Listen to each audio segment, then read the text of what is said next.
Christian parenting.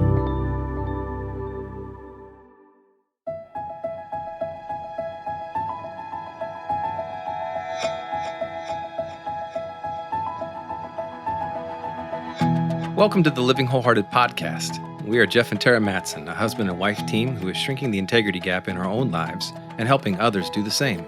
I'm a leadership and organizational development coach, and Tara is a licensed marriage and family therapist. We believe that if you have a following, you are a leader, and how you lead matters. Whether you are leading in the home, work, or community, we are bringing you biblical, clinical, and relational wisdom to help you in every relationship that matters most to you. None of us do this perfectly, but we are leaning into the reality of our humanity and profound wisdom of grace.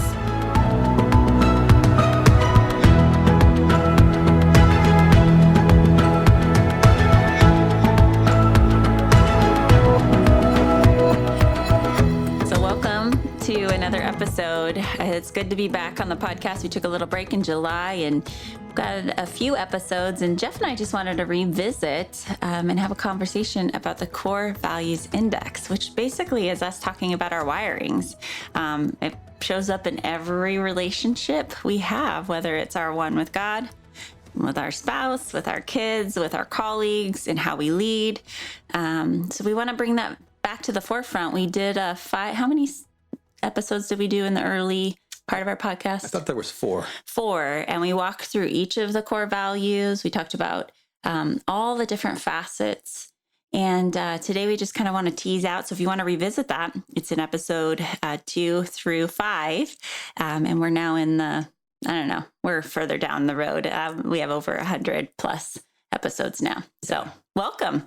Yeah, welcome. I guess that's maybe just a quick acknowledgement of where the Core Values Index comes from. A company called Taylor Protocols and Lynn Taylor, the creator of the CVI, created this instrument.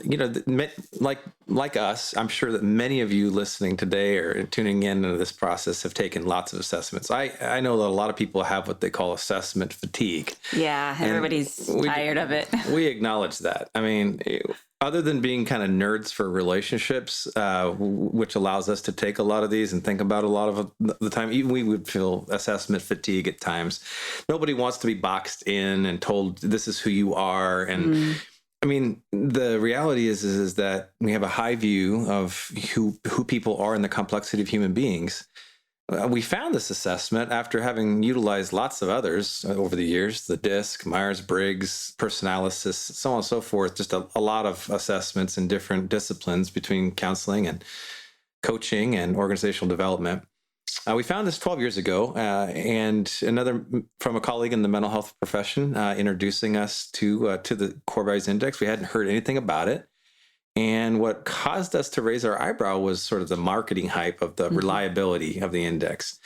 The person that sharing this with us had said at that time the CVI was at 94% test-retest reliability, and really what that was like. Our thought was no, because sort of the reigning champs, both just of personality-based indexes, the DISC and Myers-Briggs, roughly cap out, and this is anecdotal because this isn't, I don't think, published materials here, at about 80% test-retest. So if you were to take the assessment, wait a couple years for best practices so you can't skew results, so to speak, take it again at any point in time in your lifetime, roughly 80% of the results would be the same.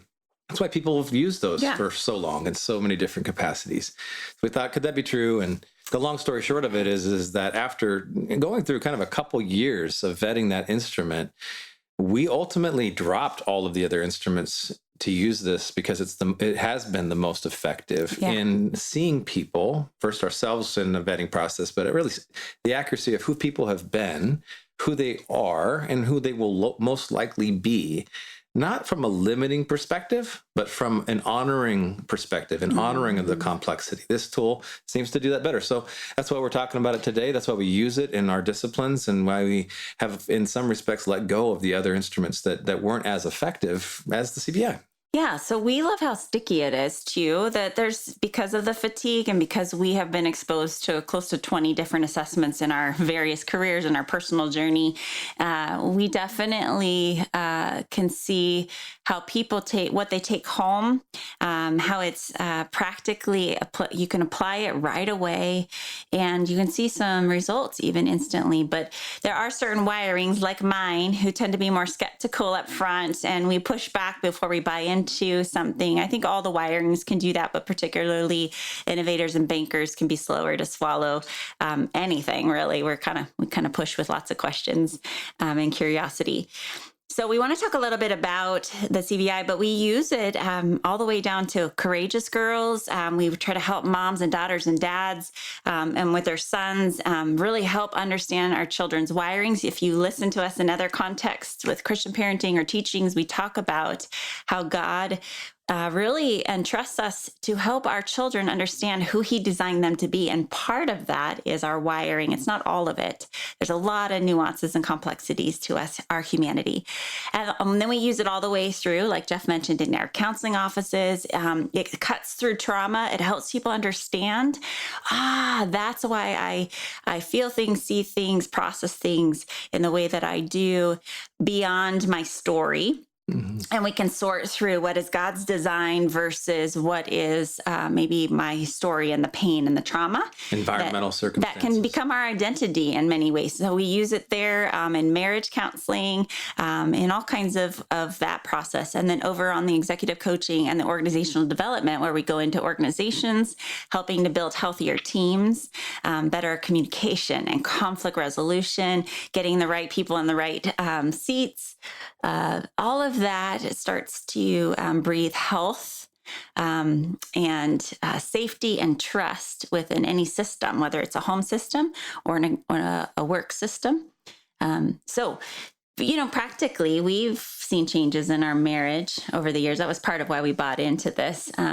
So just even for vacation, like we laugh at how it plays out in how we do our vacation. We just were on vacation last week. And my wiring as a merchant innovator, Jeff is more of a merchant builder, and we both overlap. I've got a little bit of banker and Jeff's got some innovator in him. The idea of the way we vacation comes out of our wirings. Some of that's family of origin, how we grew up. But some of that is just how we think about things. So for me, I want to plan. I want to be efficient. I want to know where we're going. I also want to have fun and make sure the relational side is really quality. Jeff's more in the moment, taking it day by day, moment by moment. And so you can see where that clashes.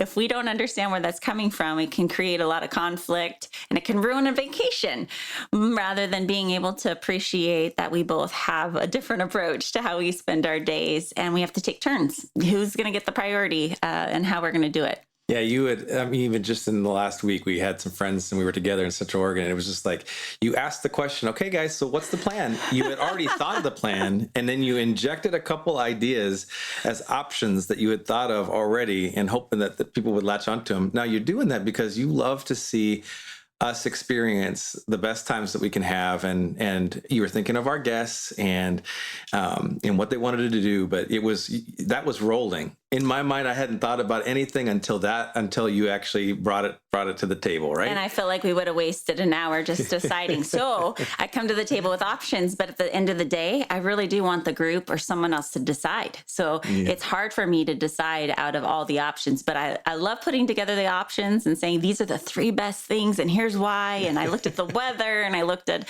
kind of where we're going to go for the week. Like I'm thinking contextually. I'm thinking, what do we want to do today, guys? What sounds good? And we're super simple, right? Like, let's just take some input and make a decision, and that sounds great. Yes. And so let's real quick, before we dive in, some people think this is gender, right? They think it's male, female, and some of that plays a role. But I do know women who would approach the same thing on their vacation where they'd say, hey, I just want to take it moment by moment. I don't really want to plan. Totally. And where the husband is the one who is driving the planning. Yeah, the core values index it really just we're talking about wiring here, unchanging hardwired nature. And, for us, again, the tool is not a Christian tool. It's not a biblical tool. But with the wisdom that we have as followers of Christ, with that understanding of a biblical worldview, my gosh, this is just where the light bulbs just start going off, right? We're wired, we were designed differently. And God's an artist. He didn't make any single person exactly the same as another, even identical twins. They don't think the same. They don't deal with humor the same. They don't deal with conflict the same. They don't have the same fingerprint. So God is an artist. This tool honors the complexity of humans, but we are wired differently. And this tool does transcend age and gender.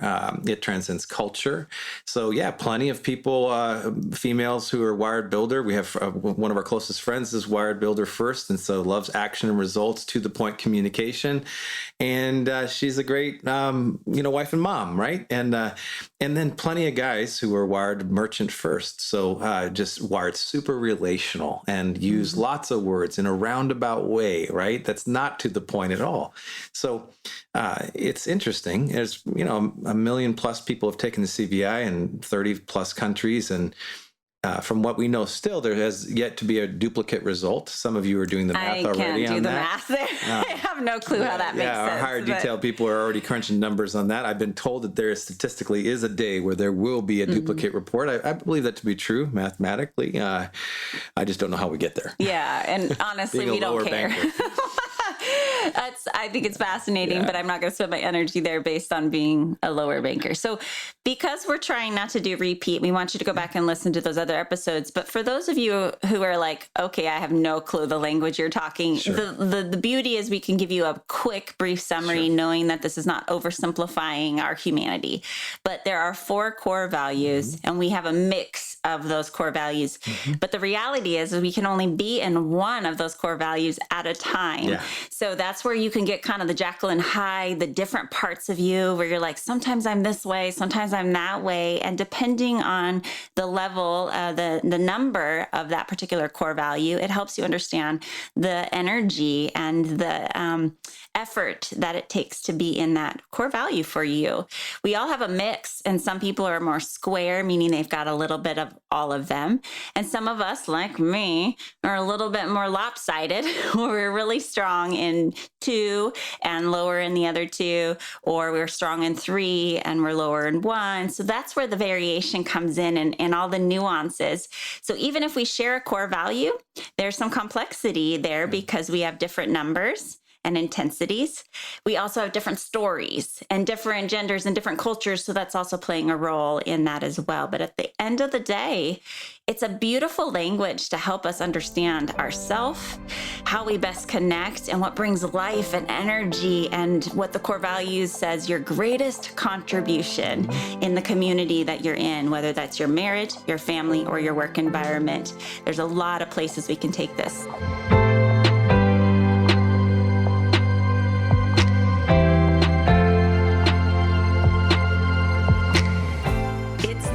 Year again. We are well into summer, and for our kids, that means soaking in the sun and drinking lemonade without a worry in the world, except maybe that required summer reading. But as parents, it means the school year is right around the corner, and that can bring a wave of emotions. Whether you're excited and eager or stressed and anxious about what the upcoming school year will entail for your kids, we have a resource that will guide you through all the highs and lows of the next school year. The Christian Parenting 2022-2023 Prayer Journal is now available. It's a weekly guide to help you pray specifically over your kids.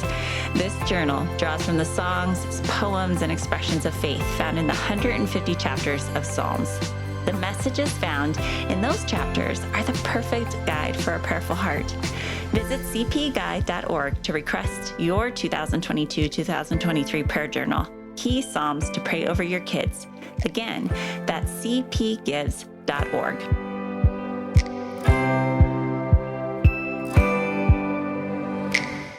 So that by definition, there's builder, merchant, innovator, banker. Talk about a couple of them and try to keep them. I'm going to ask them to do builder, bottom line. You're going to get the to the point, and there's a lot more if you're interested. But let's just give a roundabout. Or no, let's give a to the point. There you go. A little builder here. To the point summary of what a builder is. Sure. Yeah. So first, the terms too. Why these terms? The terms creator of the tool just used a frontier metaphor to describe these different values, their uniqueness, and the importance of all four. So having a high number doesn't mean good, and a low number mean bad. It's a fingerprint. It's saying, and the numbers are from 1 to 36. So the higher the number, the more a person would relate to that particular core value. The easier it would be, the more natural it would be, just the part of their hardwired nature. The lower the number, the less they would relate to it, the less the less hardwired empathy for the attributes of that value. Mm-hmm. Okay. So for builders are, it's really, they want to use their power to make which is their energy in life, their hands-on people, to make a positive difference for not only themselves, but for others. So in the best of who they are, they love to get action and results. And they really want to be involved, and they take autonomy seriously, independence. They need to pull away from people. When they pull away from people, the reason is because they want to get stuff done. And that power is supported with the faith that they have, not a spirituality here. It's just a confidence. So from literally, birth until death, builders are those that are, I know what to do, or I will know what to do. And they are kinesthetic learners. Let's get started. We got this. Yeah. And they're good for the community, for those that are not wired as high in builder, right? Because in the best of who they are, they want to make a positive difference for others. They have a belief that we got this, that you got this. And builders help move people, sometimes who get stuck or have a hard time getting into the action and results, kind of in the motion. And that can be really good if done with the right motive and the right method. Yeah. And I love builders because they move us to action. They complete things. They close the loops, and they help us go to places, the risk takers of the community, to places that maybe the rest of us would be like, we have to figure that out first. Builders are like, hey, why not? Let's just give it a go and try. Worst case scenario, we fail. Okay, no big deal. We just try again. I love that about builders. And sometimes they see the solution quickly, and that's the kind of the faith piece. Yeah. And it is the best solution. That's wonderful when that happens, and others can join in that process. Again, right motive. I'm using my energy to make a positive difference, not just for me, but for others, the other wiring types. And when that's done in the right way, people can celebrate that because it's not self-focused. So good. Okay, why don't you also, builder, the merchant? Tell us a little bit about the merchant. Well, merchant is so different than builder, and I am wired. So just so that you guys know our wiring, as a merchant builder, 25 merchant, 21 builder. So at times, this is where Tara's saying you can only be in one core value at a time. I certainly feel like two different people, and other people experience in me as kind of two different people sometimes, even though I'm not schizophrenic, right? I am very wired relationally, but when I'm not in that value of merchant, which is a relational value, and I'm in the builder, the task side of me is very strong too. You can see how inside of my own heart and mind, in my body, I might be at war within myself. And I got to just be mindful of that. So here's the thing. The merchant side of me, very relational, is going to have a totally different approach. It's not about tasks. It's not about getting stuff done. It's about being with people and connecting and actually having a real rapport and trust and relationship, healthy relationship, quality. And merchants are wired to, it happens. They seek it. And really, the more the merrier. The higher in number a person is in merchant, if we're talking like in that 26 to 36 range, they literally believe that they could go deep with anybody at any time, and many people, and that is so different than others who are wired not as high as merchant. Some prefer, hey, give me a few and I go deep with a few. That's enough for me, and quality and depth with a few, and it's not better or worse. It just is. Yeah, and the merchants are, they're made to connect people easily. So they build trust easily, and we have to learn how to manage that kind of power because they can build rapport pretty quickly.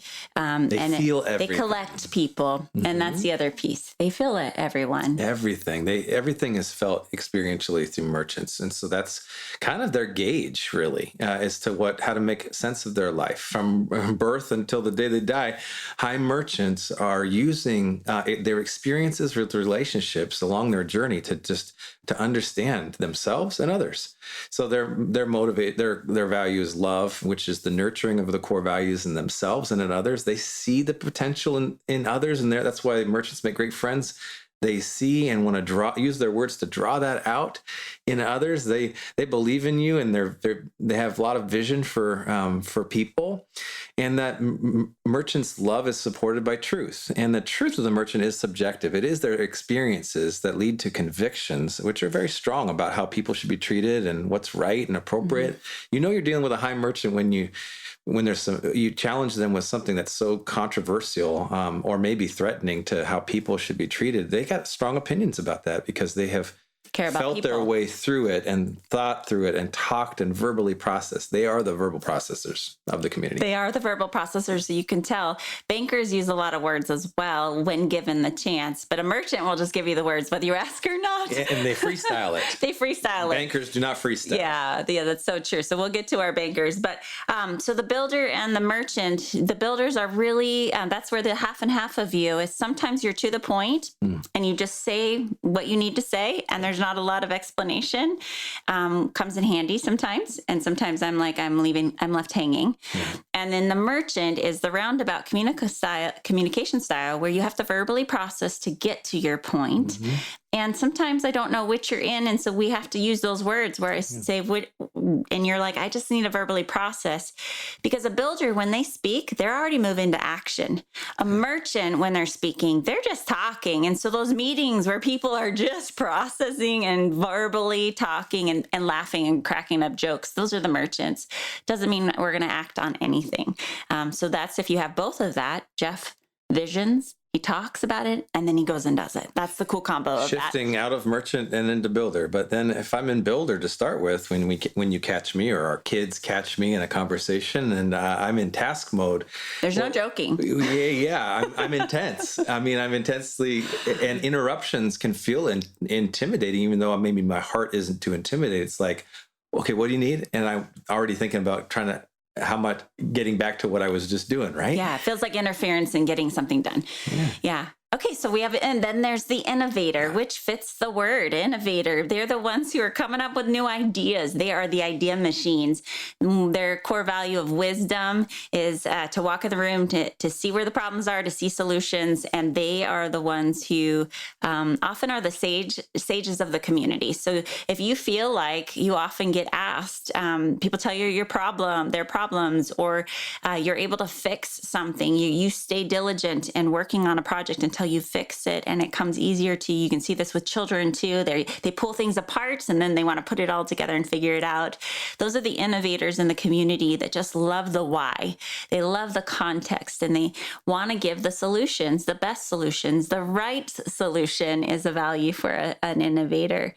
And that compassion is their other connecting value that really supports the wisdom. When done well, compassion is the ability to stay curious, to stay open, and they love to collect all of the data before they ever land on a decision, before they ever land on an action, before they ever land. They really just take time to gather and to research and to figure out all the options. So when we're talking about the vacation, that innovator is going, okay, there's this option, and we could do this and that.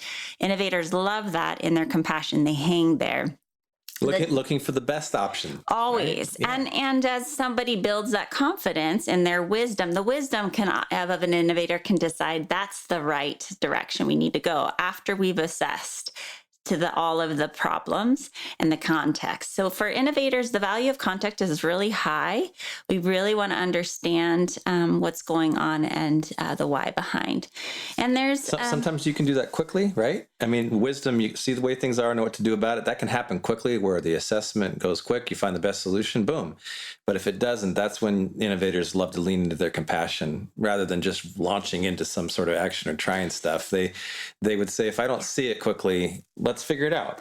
Yeah, and I think that's the combination of if your innovator is attached to a banker or a builder or a merchant versus an innovator. Innovator bankers are going to probably be the slowest to deciding because you've got two very cognitive wirings. And so for our more cognitive leaders and parents and the listeners, you probably got a little of both. And so the bankers are our knowledge and our justice people who the knowledge is not necessarily, we like to say excellence in some ways. Someone else offered us that word, and that seems to resonate with a lot of the bankers who are like, yeah, it's excellence. Yeah. But they love knowledge for the sake of knowledge.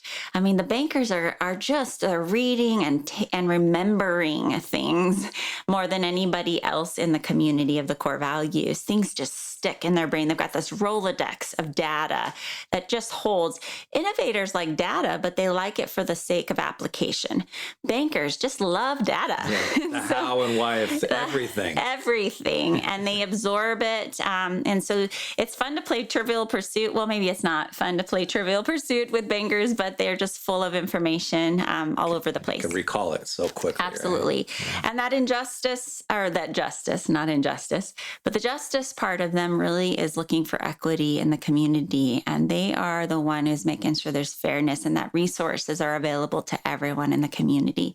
And so both merchants and bankers love the community, and they're always thinking about the others in the community. However, the bankers are looking at the resources available to others, and the merchants are looking at how does everyone feel? Yeah. Do they feel like they're a part of the community? So you can kind of see, and if you have both of those, then you're ultra other focused and you have a hard time thinking about what you want, what you need, because you're always thinking about everybody else in the community. The builders and the innovators are always thinking about what my wisdom says or what needs to be done, and sometimes have a harder time thinking about the others. So if you're a builder innovator, you're very independent and have to lean into the community of the merchants and the bankers to help you see what others might need. So we work together as a community. I missed some things in the banker before I went off on my merchanting or my innovatoring when I was connecting some dots. What about the bankers that I missed? Well, their contributions are conservation of resources. Yeah. I mean, they really want to make sure, and here's what you're talking about from the people side, the community side. Do people have what they need? Boy, our bankers in this world are thinking about that, and they're the ones that see what people need, want to plan for that. They want to make sure that people have what they need. That is a beautiful gift that bankers give to the community. That's often not seen because, again, when they see excellence and they want and believe that there's an excellent way to do everything, we just have to find that. There's a best practice, a best way of doing everything.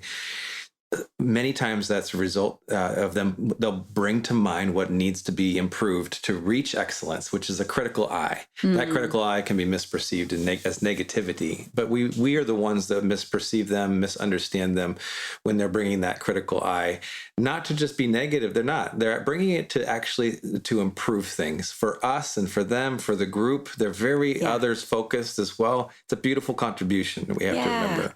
So we have a combination of these four. All of us can access, but some of them give us more life and energy. And we link this with our tagline. You hear us say, helping leaders live with integrity. And part of integrity is living aligned with who you are, not being a poser, pretending who you're supposed to be, doing what everybody else expects of you. Our families of origin, if we don't know this about ourselves, and most of us didn't know this about ourselves, or our parents didn't know. So we adjust to try to please and perform.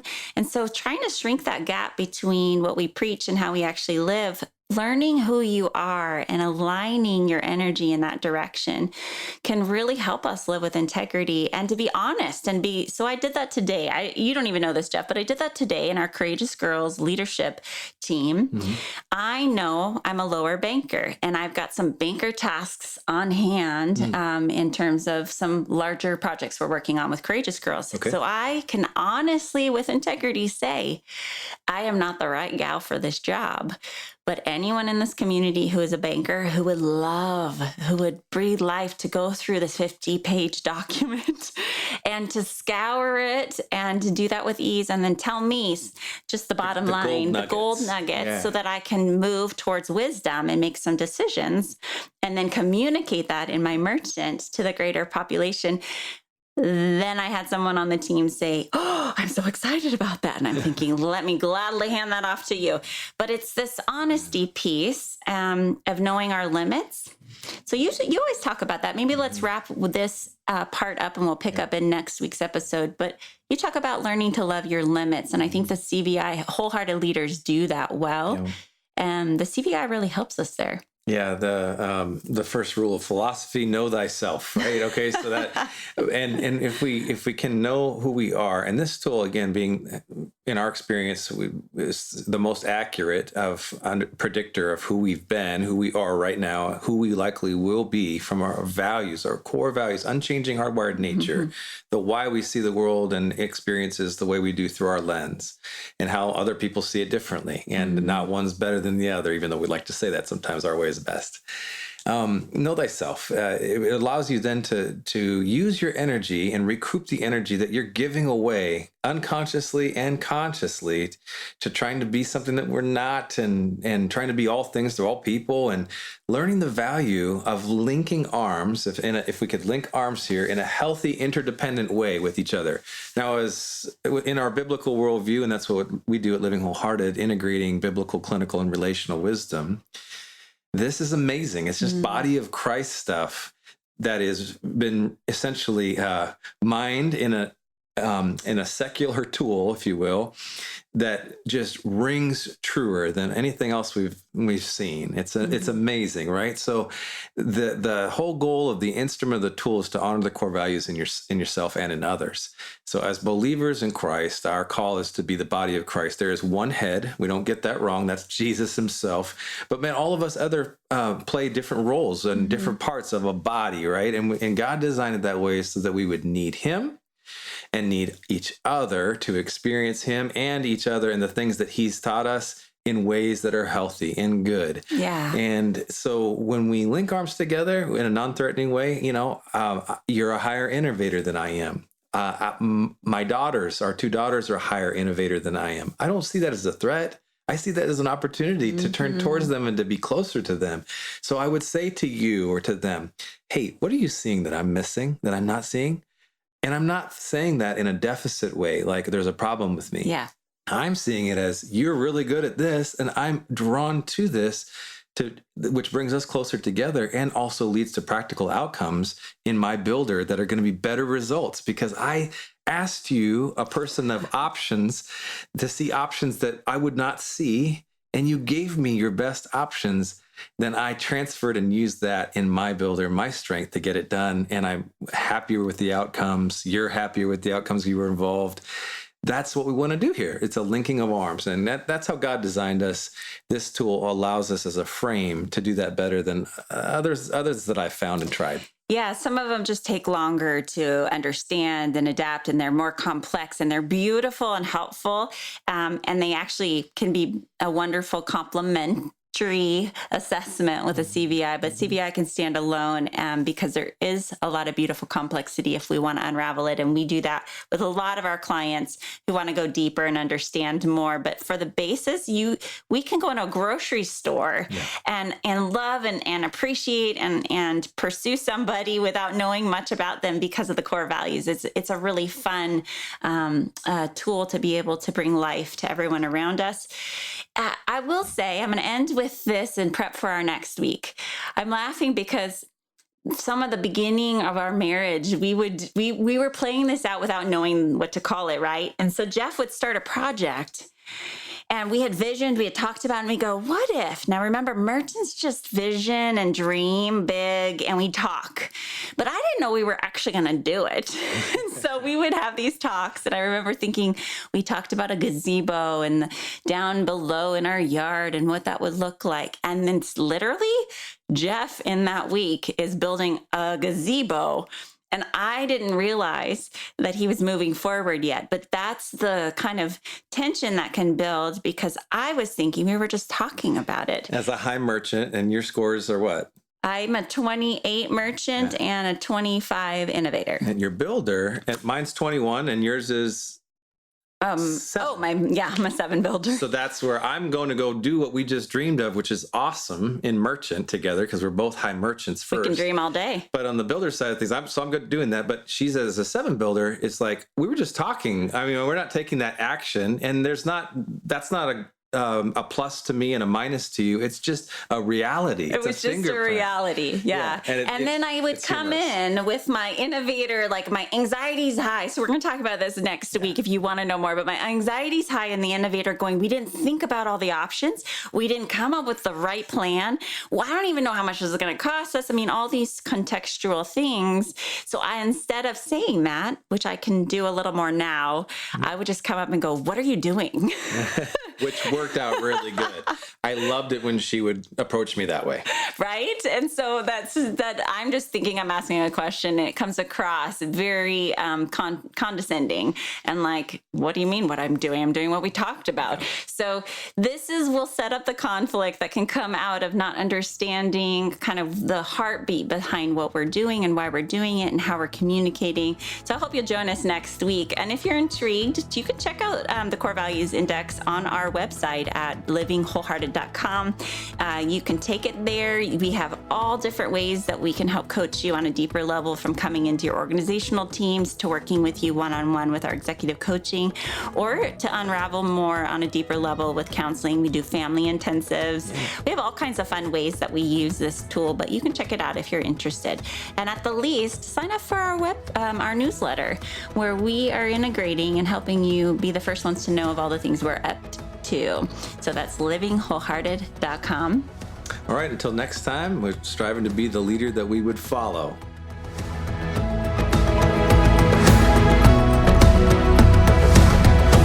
This podcast is powered by Living Wholehearted, Courageous Girls, and the Christian Parenting Podcast Network. Thank you for joining us in this critical movement of shrinking our integrity gaps between what we preach and live.